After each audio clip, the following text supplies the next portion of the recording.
ನಮಸ್ಕಾರ friends, trending ಸ್ಯಾಂಡಲ್ವುಡ್ಗೆ ನಿಮಗೆಲ್ಲ ಸ್ವಾಗತ. ಕಳೆದ ವಾರದ ಎಪಿಸೋಡ್ 1ರಲ್ಲಿ ಒಂದು ಟಾಸ್ ಮಧ್ಯೆ ರಿಷಾ ಗೌಡ ಅವರು ಕಾಕ್ರೋಚ್ ಅವರ ಕೈ ಹಿಡ್ಕೊಂಡು ಕೂತಿರೋ ದೃಶ್ಯ ಪ್ರಸಾರ ಆಗಿತ್ತು. ಕೆಲವು ಸೆಕೆಂಡ್ಗಳ ನಂತರ ರಿಷಾ ಗೌಡ ಅವರು ಕೈನ ಕಾಕ್ರೋಚ್ ಅವರಿಂದ ಹಿಂದೆ ತಗೊಂಡಿದ್ರು ಕೂಡ. ಈ ವಿಚಾರ ಸೋಷಿಯಲ್ ಮೀಡಿಯಾದಲ್ಲಿ ತುಂಬ ಚರ್ಚೆಗೆ ಗ್ರಾಸ ಒದಗಿಸಿತ್ತು. ಈಗ ಮನೆಯಿಂದ ಆಚೆ ಬಂದಿರೋ ಕಾಕ್ರೋಚ್ ಸುದ್ದಿಯವರು ಈ ವಿಷಯದ ಬಗ್ಗೆ ಪ್ರಸ್ತಾಪ ಮಾಡ್ತಾ, ಈಗ ತಾನೇ ನನ್ನ ವೈಫ್ ತೋರಿಸಿದ್ರು, ಒಂದು ಟಾಸ್ನಲ್ಲೋ ಏನೋ ರಿಷಾ ಅವರು ನನ್ನ ಕೈ ಹಿಡ್ಕೊಂಡಿದ್ದಾರೆ.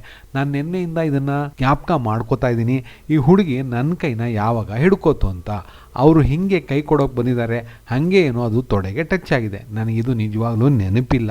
ಮೋಸ್ಟ್ಲಿ ನಾಮಿನಿಗೆ ನನ್ನ ಹೆಸರು ಬಂದಾಗ ಏನೂ ಆಗಲ್ಲ, ಆರಾಮಾಗಿರಿ ಅಂತ ಅವರು ಹೇಳಿರಬೇಕು. ಅದನ್ನು ನಿನ್ನೆಯಿಂದ ನಾನು ಜ್ಞಾಪಿಸ್ಕೊಳ್ಳೋಕ್ಕೆ ಪ್ರಯತ್ನ ಪಡ್ತಾ ಇದ್ದೀನಿ. ನನ್ನ ಹೆಂಡತಿ ಇದನ್ನು ತೋರಿಸಿ ಏನಿದು ಅಂತ ಕೇಳಿದ್ರು. ನಾನು ನನ್ನ ಮನೆ ದೇವರ ಮೇಲೆ ಆಣೆ ಮಾಡಿ ಹೇಳ್ತೀನಿ, ನನಗೆ ಜ್ಞಾಪಕ ಬರ್ತಿಲ್ಲ ಅಂತ ಹೇಳಿದೆ. ಬೇಕಾದರೆ ನೀವು ಗಮನಿಸಿ, ಆ ವಿಡಿಯೋದಲ್ಲಿ ನಾನು ಅವ್ರ ಕಡೆನೂ ನೋಡಲ್ಲ, ಅಲ್ಲಿ ಏನಕ್ಕೋ ನನ್ನ ಹೆಸರು ಬಂತು ಅಂತ ಕಾಣುತ್ತೆ. ನನ್ನ ಬಗ್ಗೆ ಏನೋ ಹೇಳಿರ್ತಾರೆ, ಆ ಥರದ್ದೇನೋ ಇತ್ತು ಅಂತ ಅನಿಸುತ್ತೆ. ಜೊತೆಗೆ ನನ್ನ ದುರಾದೃಷ್ಟ ಅವತ್ತು ನಿಕ್ಕರ್ ಬೇರೆ ಹಾಕಿದ್ದೀನಿ.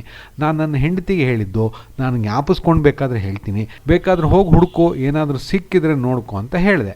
ನೋಡಿ, ಕೆಲವೊಂದು ಸತಿ ಹಿಂಗೆ ಏನೇನೋ ಆಗ್ಬಿಡುತ್ತೆ. ಅದಕ್ಕೆ ಅಲ್ಲಿ ಬಿಗ್ ಬಾಸ್ ಮನೆಯಲ್ಲಿ ನಾನು ಮೇಡಮ್ ಅನ್ನೋದು ಬಿಟ್ಟು ಯಾರನ್ನು ಹೋಗು ಬಾ ಅಂತ ಕೂಡ ಕರಿತಾ ಇರಲಿಲ್ಲ.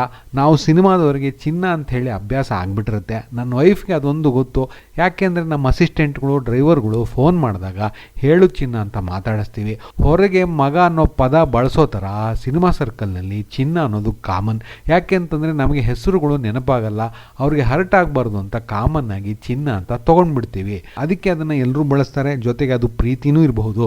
ಸದ್ಯಕ್ಕೆ ಅದೊಂದು ವಿಷಯದಲ್ಲಿ ಯಾವ ತೊಂದರೆನೂ ಇಲ್ಲ ಅಂದಿದ್ರೆ ಬಿಗ್ ಬಾಸ್ ಮನೆ ಒಳಗೆ ನೀನು ಚಿನ್ನ ರನ್ನ ಅಂತ ಅಂದೆ ಅಂತ ಅದು ಕೂಡ ತೊಂದರೆ ಆಗಿರೋದು. ನನ್ನ ವೈಫ್ಗೆ ಅದು ಗೊತ್ತು ಅಂತ ಈ ವಿಚಾರಕ್ಕೆ ತೆರೆ ಎಳೆದಿದ್ದಾರೆ ಕಾಕ್ರೋಚ್ ಸುದ್ದಿಯವರು. ಮುಂದಿನ ವಿಡಿಯೋದಲ್ಲಿ ಸಿಗೋವರೆಗೂ ಬಾಯ್ ಫ್ರೆಂಡ್ಸ್.